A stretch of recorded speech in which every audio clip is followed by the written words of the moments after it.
runtii waa farxad iyo mar kale oo aan markhaanti u ahay qalinjabiyayaal kale oo tiro badan oo weliba heer diblooma sare ka qaadanaya jaamacadda Boosaaso faraceeda magaalada Garowe diblomahaas oo ay facilitate gareeyeen laakiin jaamacadda IU waa uga mahadcelinaynaa. Thank you very much. waxay ahayd mar aad aan fogeyn oo dhaweyd markii aan saxeexaynay barnaamijkan IU ay jaamacadda Boosaaso la fulinayso 2020 bay ahayd xilligii koronaha uu dhacay. marka waxay u soo safar gareeyeen oo ay hawsha ay dhibka u mareen dabcan madaxdii halkan inooga timi productiga maanta inooga soo baxay.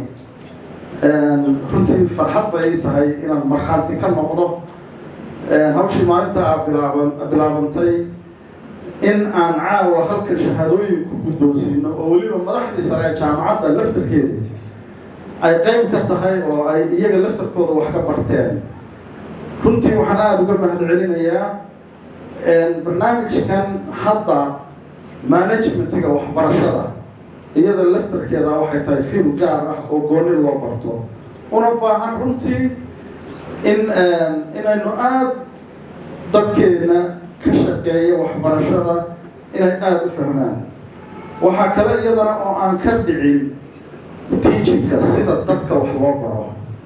marka titleka halkaan ku qoran runtii aad iyo aad bay muhiim ugu tahay inay dadkeena wax baraya iyo dadka ka shaqeynaya waxbarashada ay fahmaan. dadkan iyo dalkan haddii aan loo soo saarin dad mufakiriin ah, dad fahmi karaya caalamku sida uu u shaqeeyay hadda meesha aynu joogno maskax ahaan iyo management ahaan aan loo fahmi karin, waxaa laga yaabaa inaynu weli aada dib ugu dhacsannahay. waxaan aada u danaynayaa runtii oon aada ugu bogaadinayaa jaamacaddan Boosaaso University sida aan u arkay intii hadda aniga aan xilka joogay xafladaha faraha badan ee qalinjabiyaashu aan kala qayb galno. runtii dilo aada u fiican baa ka muuqata guud ahaan jaamacadaha Puntland iyadoo waddan burburay oo soo kabanaya aan ku jirno, iyadoo aan isleenahay maanta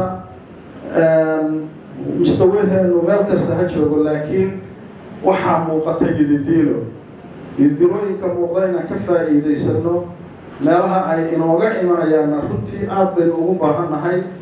jaamacadda IU iyo jaamacadaha faraha badan ee meelaha kale inoogu yaalla waxbarashada waxgalala qabtaan aad bay ugu mahadsan yihiin.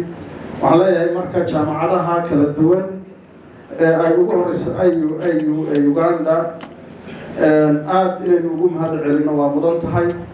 waxaan rabaa inaan halkan mahad gaara uga celiyo runtii jaamacadda Boosaaso magaalada Garowe.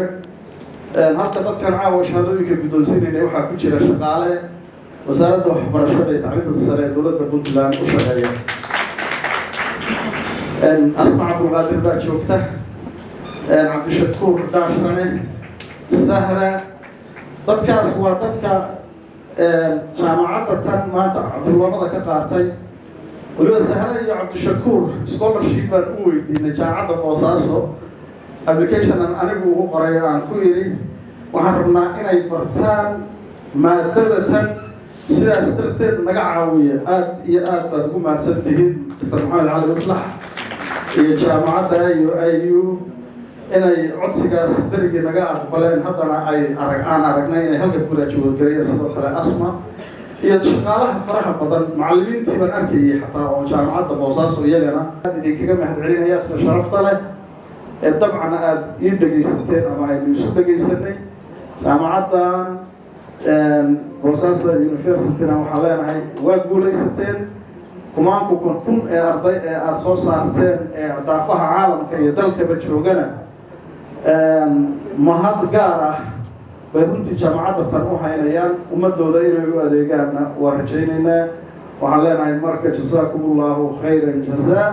ilaahay ha idinka abaalmariyo waqtiga iyo dhaqaalaha iyo tamarta aad geliseen inaad ummadda tan wax bartaan. waan ogahay وحبضن يغلسية بدن يظروف فربضن إن يجودهان جامعة institutions كحبرشة كشقيان هدي أي ما نقدر أضيقين وجامعة إنه أنا دور كاس قادنا ده وحنا عاوة كشيء كينا نيجي مركا إنه قاعدني دبلومي كان بحنا إنه كنتي مصروف تقلين مركا وحااد وقوم هاتسن مدحضة جامعة كلا دونا جامعة بوساسو أي وصل رئيسو إن أي أرنتا سهير قليين آد بعد وقوم هاتسنتهين وعلى the delegation from Uganda. Thank you very much for coming here and please we need to keep the tie between IU and Bosasa University in Garowe. And as you mentioned it here earlier, we need to make sure that master's degree will start very soon. So thank you very much.